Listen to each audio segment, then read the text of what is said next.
पटरी पर Phantom SS guard के आखिरी शख्स से लड़ रहा था, लेकिन तभी एक मेट्रो ट्रेन पटरी पर तेजी से दौड़ती हुई आती दिखाई देती है और फैंटम उस पर स्नेक पंच का वार कर देता है, जिससे वो आदमी फैंटम के ऊपर ही गिर जाता है और वो दोनों पटरी पर थे जिसके ऊपर से मेट्रो गुजरने वाली थी।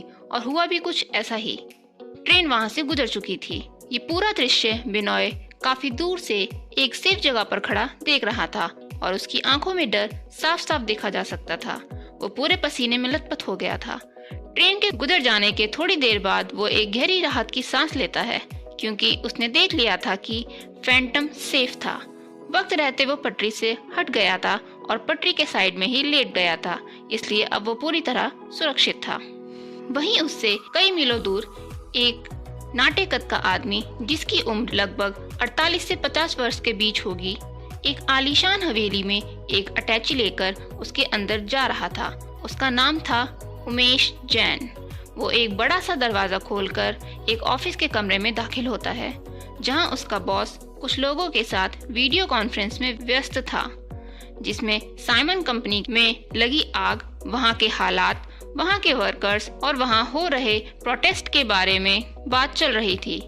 इस इंसिडेंट को वो लोग एक सोशल और उदारवादी एंगल देकर अपने हित में करना चाहते थे। जब उन लोगों की कॉन्फ्रेंस खत्म हुई, तब नाटे कद वाला आदमी उमेश जैन अपने बॉस यानी योगेश राठौर के पास जाकर उसकी टेबल पर अटैची खोलकर उसे कुछ दिखाते हुए कहता है, उसके पास ये सब है। तो योगेश राठौर उमेश से पूछता है, क्या तुमने इसे कंफर्म किया? जी हाँ, मैंने इसे कंफर्म किया पूरी तरह से। उमेश बड़ी ही आज्ञाकारी भाव से उत्तर देता है। उस चीज को देखते हुए योगेश ने गंभीरता से उससे पूछा, इसे किसी ने लेने की कोशिश की है ना? उन्हें भेजा किसने था? तो उमेश इसका जवाब देते हुए चुप हो गया और अपना सिर झुका लिया। उसका ऐसा बर्ताव देखकर योगेश कहता है, वो विनय राठौर था ना? तब उमेश सिर झुकाते हुए हाँ में जवाब देता है। ये सुनकर वो तंज भरी हंसी हंसते हुए कहता है, बेचारा, उसने किसी अच्छे को हायर नहीं किया। तब उमेश उसे बताता है, रिपोर्टर विनय राठौर ने एसएस गार्ड को हायर किया था।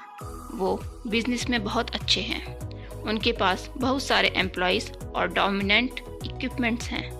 तब योगेश सख्त आवाज में पूछता है, हमारी तरफ से इसका ध्यान कौन रखने वाला है?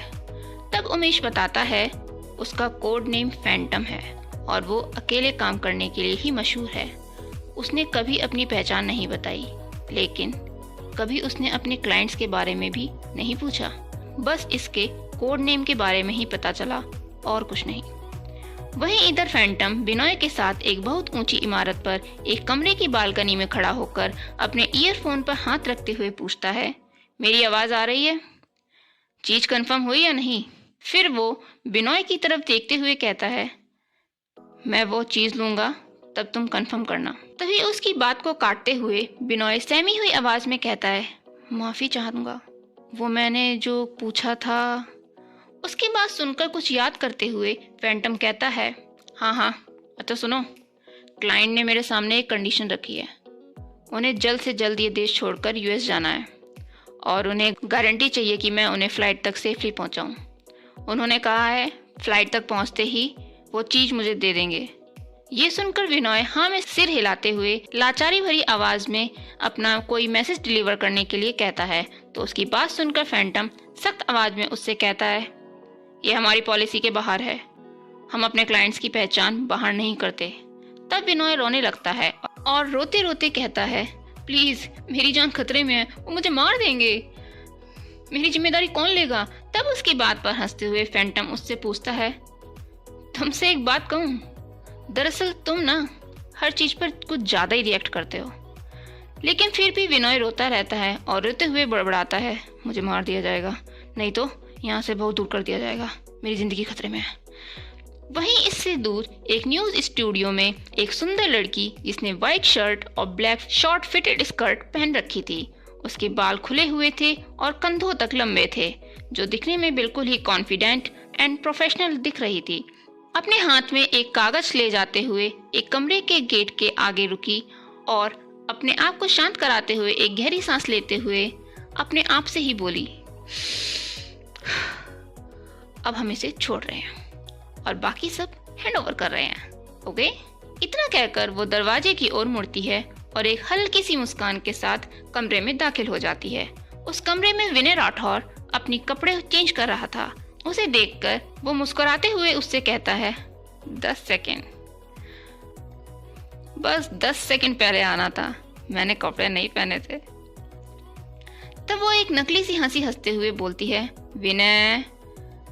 उसके इस रवैये को विनय समझ जाता है और कहता है, टिया, मुझे कोई बात नहीं करनी। दरअसल टिया बजाज एबीएस न्यूज की सीनियर पद पर थी और विनय वहां का सबसे फेमस, इज्जतदार और एक सीनियर रिपोर्टर था, जिसकी पहचान थी सच को सामने लाना। और उन दोनों के बीच एक अच्छा तालमेल था, या यूं कहें कि वो दोनों ही बहुत अच्छे दोस्त थे। आज विनय का लाइव शो था जिसमें साइमन कंपनी में लगी आग, वहां के वर्कर्स के साथ बर्ताव और ओनर्स द्वारा लिए गए एक्शंस पर बातचीत होनी थी, जिसमें टिया को पता था कि विनय बिल्कुल सच ही उजागर करेगा, लेकिन चैनल ने टिया को उसे ऐसा करने से रोकने के लिए कहा था। इसलिए टिया विनय को सच न बताकर एक स्क्रिप्टेड इंटरव्यू करने के लिए रिक्वेस्ट करने आई थी और उसे स्क्रिप्ट देते हुए कुछ समझा देती है। एक्सक्लूसिव इंटरव्यू के लिए न्यूज रूम तैयार हो रहा था और विनय भी वहां पर रेडी होके आ गया था। कैमरा, एंगल, माइक, सब चीजों को चेक किया जा रहा था कि सब रेडी है। तभी वहां बैक साइड में स्टेशन मास्टर भी आ जाता है, जिसे देखकर टिया सिर झुकाकर उन्हें ग्रीट करती है और एक माइक में विनय का नाम लेते हुए पूछती है, विनय, क्या तुम मुझे सुन पा रहे हो? विनय तुरंत स्क्रीन की तरफ देखता है। उसके देखते ही टिया उसे वार्न करते हुए कहती है, स्टेशन मास्टर भी यहाँ आए हैं और वो यहाँ सिर्फ तुम्हें सुनने के लिए आए हैं, तो ध्यान रखना मुझे ये बार बार ना बताना पड़े। तब विनय एक छोटी सी मुस्कान के साथ ही हाँ में सिर हिलाता है और इंटरव्यू शुरू हो जाता है। इस सबसे दूर एक रेस्टोरेंट की किचन में बाप बेटी बैठे खाना तैयार करते हुए बात कर रहे थे। ये कोई और नहीं बल्कि रिपोर्टर श्रुति और उसके पिता थे।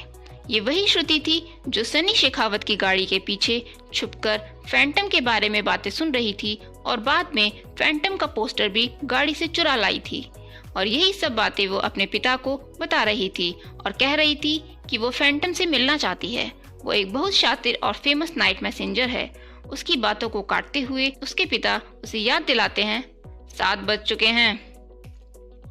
उनकी इस बात को सुनते ही श्रुति फौरन दौड़ते हुए रिमोट उठाकर टीवी ऑन करती है, जिसमें विनय राठौर का एक्सक्लूसिव इंटरव्यू शुरू हो चुका था। विनय को देखकर श्रुति की आंखों में एक अलग सी ही चमक आ गई थी और उसका चेहरा मुस्कुरा उठा। टीवी पर इंटरव्यू स्टार्ट हो गया था, जिसमें एंकर विनय से पूछता है, रिपोर्टर विनय राठौर, क्या आपने उस आदमी को देखा जो आग में जल गया था? तब विनय उसका जवाब देते हुए कहते हैं, हाँ, मैंने उसे देखा। इतने में ही एंकर दूसरा सवाल दागते हुए पूछता है, मैंने सुना उसने ये सब कंपनी के खिलाफ किया था। साइमन इंडस्ट्री में क्या उसके पीछे कोई वजह थी? तब बड़ी ही गंभीरता के साथ विनय जवाब देते हुए कहता है, हाँ बिल्कुल, इसके पीछे वजह है। आखिर सच क्या है? उसने इतना बड़ा कदम क्यों उठाया? क्योंकि वो वहां था ही नहीं, किसी और जगह था। उसका पूरा शरीर 3rd डिग्री की वजह से पूरी तरह जल चुका है और उसने कहा है कि उसकी बात कोई नहीं सुन रहा। उसके बारे में किसी भी अखबार में एक भी खबर नहीं आई। उसने ये सब इसलिए किया ताकि सबका ध्यान उस पर रहे। फिर एंकर ने उससे पूछा, तो कंपनी ने जो उसके साथ हुआ उसके बारे में क्या कहा? तब तब विनय उससे कहता है, मैं भी एक रिपोर्टर हूँ। मैं भी उसके पास तब गया था जब उसके साथ ये सब हुआ। इससे पहले हमें साइमन कंपनी की कोई परवाह नहीं थी। ये कवर करने लायक नहीं था, है ना? तब एंकर कागज पलटते हुए और कंफ्यूज्ड होते हुए पूछता है, ओ अच्छा, पर किस लिए? वो इसलिए इस आदमी ने अपने पूरे शरीर पर पेट्रोल छिड़क लिया था और खुद को आग लगा ली। और ये सब इसलिए हुआ क्योंकि हम में से किसी ने भी उसकी बात नहीं सुनी, विनय ने बताया। और इन्हीं सब बातों को करते हुए थोड़ी देर बाद इंटरव्यू खत्म हुआ और उसकी इस हरकत से टिया बजाज आग बबूला हो चुकी थी और स्टेशन मास्टर का भी कुछ ऐसा ही रिएक्शन था। इधर श्रुति इंटरव्यू के बाद अपने कमरे में जाकर दीवार पर लगी विनय राठौर की बड़ी सी तस्वीर के सामने खड़ी होकर कहती है, हमेशा से मेरा ये सपना रहा है, मैं इनकी तरह एक कूल रिपोर्टर बनूं। और ये कहते हुए फैंटम की तस्वीर भी दीवार पर विनय की तस्वीर के पास लगा देती है।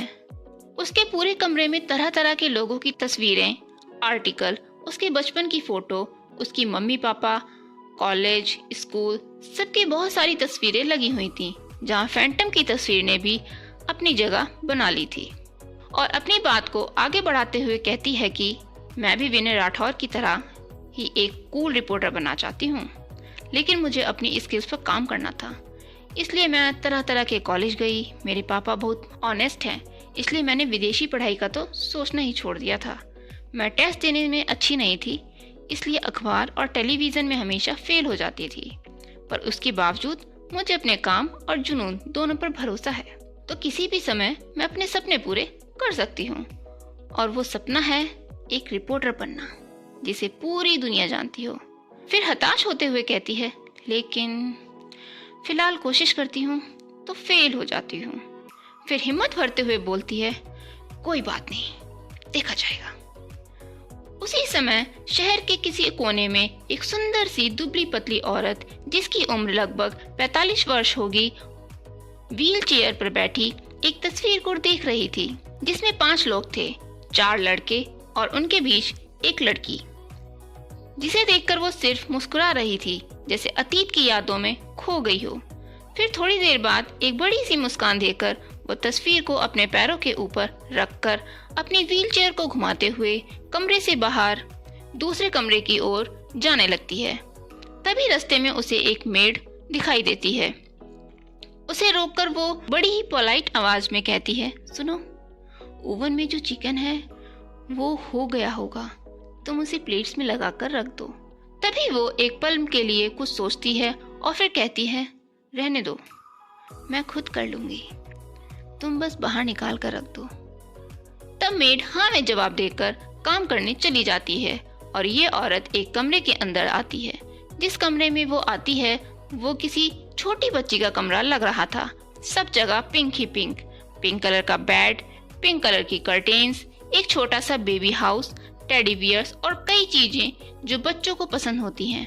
उसके बेड के आगे एक टेबल पड़ी थी, जिस पर बहुत सारा खाना जैसे कि biscuits, cookies, fruits, strawberries, chocolates, muffins, 1-2 snacks और एक बहुत बड़ा सुंदर सा केक बीचों बीच रखा हुआ था और साइड में कुछ लंबी लंबी कैंडल्स भी। वो औरत टेबल के पास आकर अपनी व्हील चेयर को रोक देती है और टेबल पर 2 तस्वीरें रखती है, जिसमें पहली तस्वीर वही थी जिसे वो अपने कमरे में देखते हुए कहीं खो गई थी, 5 लोगों वाली तस्वीर, और दूसरी तस्वीर में एक औरत और एक छोटी बच्ची थी जो साथ में बहुत खुश लग रहे थे।